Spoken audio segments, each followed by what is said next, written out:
What does this mean to you, this tattoo? Freedom. I'm not part of the system anymore.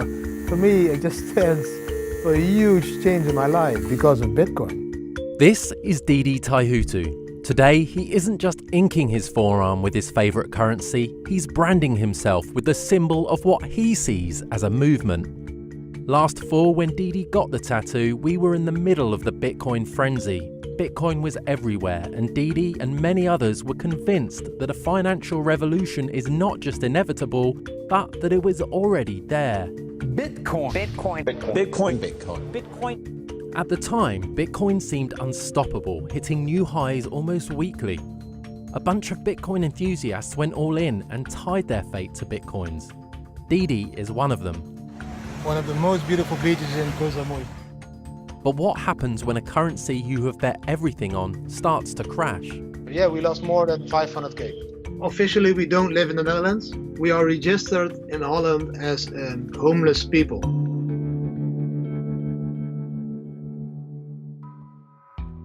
In the summer of 2017, Didi Taihutu decided to radically change his and his family's life.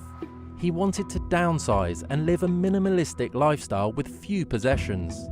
The vehicle to finance this new life, he decided, would be cryptocurrencies. Taihutu sold almost all of his possessions and invested that money in Bitcoin.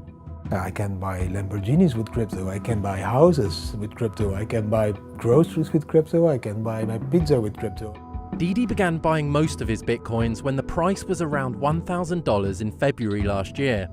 He continued to put money in up until that November. Around the same time, Bitcoin had skyrocketed to nearly $10,000. But why would someone sell all their possessions, invest everything in Bitcoin, and move into a trailer park? This promo video for Didi's old company might be a clue.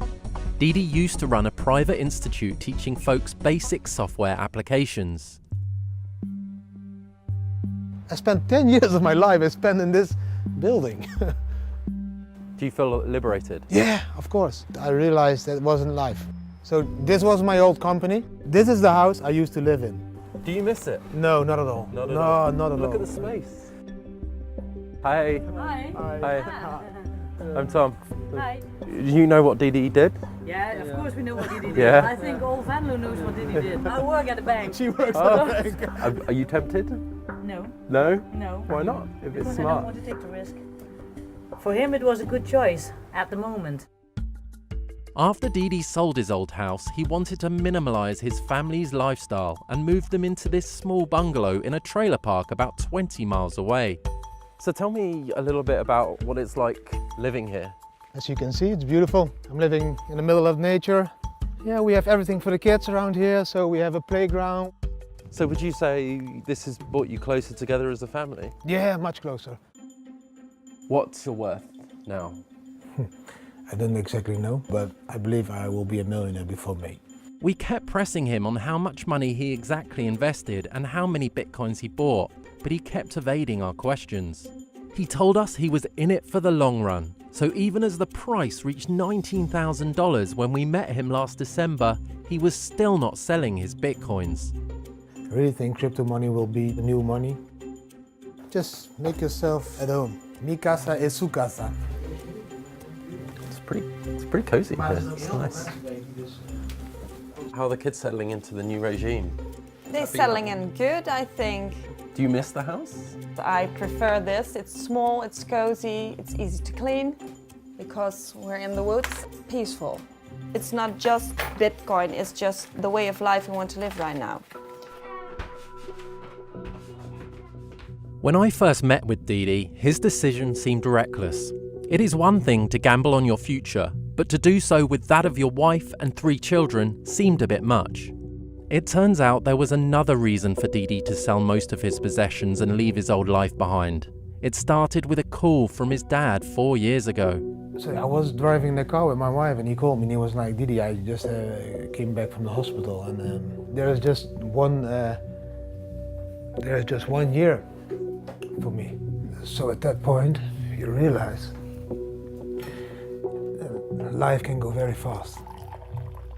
As Didi tells it, his dad, while a good father, was a workaholic fixated on making money. Didi inherited that same intense work ethic. The last year he lived, he's changed. He understood my decision because he knew that I saw that it could go very fast. Didi's father died at age 61. The goal is just living a very happy, minimalistic lifestyle and showing my children this style of living, and that we can be very happy with it. The media also took note of Didi's radical decision. So since we took this step of selling everything for Bitcoin, we are receiving mails from a lot of people all over the world. They're all telling me the same. You inspired me to change my life. And then Didi showed me the latest fan mail he had received. And then Didi turns into this one. What do you think about that? It's totally saying what I did. I changed from a suit, working, to just a free guy. I still don't feel a superhero, but... Didi might not feel like a superhero, but he certainly has become one for his fans and followers. He adds fans and money by giving public presentations about Bitcoin. Ik zeg Bitcoin, blockchain, gaat de wereld veranderen. Ja, we zijn begonnen met van die steentjes te delen. Dat is op een gegeven moment een goud en munten. Ja. Dankjewel te luisteren. Didi's radical investment strategy has clearly made him a darling with this crowd. But amidst all this talk of investing in Bitcoin, there was no mention of the elephant in the room, the bubble. If you think the Dow had a bad day, Bitcoin's was worse. Bitcoin taking a beating, breaking below 6,000. About a month after we left Didi, Bitcoin started crashing. It had lost about 2/3 of its value since the December high. Hey, good to see you. Good to see you, man. How are you? This is the swimming pool. This is the view. Looks really nice. Yeah, it's really nice. It's really cheap as well. We were surprised to find him in Thailand, in good spirits. One of the most beautiful beaches in Koh Samui. Didi and his family have been living in a beachside hostel for the past 4 months. When we left Holland, the price of Bitcoin was going to the highest it's been, and you were convinced it was going to 25k, but then it dropped. There's a shock a little bit. Okay, wow, this is a 50% drop. This one is huge. But then we are in it for the long term. So in our opinion, we will reach a new all-time high this year. You know, when it was at its peak, how much do you think you've lost since then? 60%, but we still have the same amount of Bitcoins. A ballpark figure? This is fishing. Fishing? Might be fishing, yes. A ballpark figure. Yeah, we lost more than 500k. For me, in the long term, Bitcoin is going to be huge. It is. There is no possibility it isn't. Since April, Bitcoin has gone up and down and is now valued around the $6,400 mark. We spoke with cryptocurrency experts and none of them believe that Bitcoin's value will increase significantly in the near future. So where's Didi and his family now? After a few months in Thailand, Didi's family decided to go all in with the idea of the Bitcoin family as a brand. They got an RV sponsored by a Bitcoin company. Last 5.5 months, we traveled all Europe, had one big adventure and discovered how Bitcoin was doing in all those countries. And we did it in a very small space, so it had its ups and downs. So the kids, are they going to school? So they're not going to school. But aren't you depriving your kids from an education? There is not a structure in their life and in schooling, because we still think that the normal schools prepare the kids for the past. So we prepare them for a decentralized future. Officially, we don't live in the Netherlands. Officially, you don't? No, officially we are registered in Holland as homeless people. You're registered as homeless people.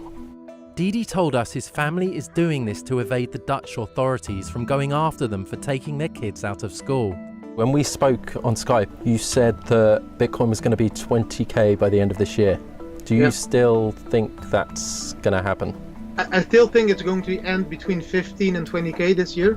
But do you have another end game in mind with where you're going with all the Bitcoin family stuff or the sponsorship or the advisory, anything like that? No, not really. We don't have an end game. We don't have an exit game. We don't have an exit plan. We don't have anything. My goal wasn't to become a millionaire. My goal was to change life. I changed this life. I achieved this change in my life and I'm very happy with it.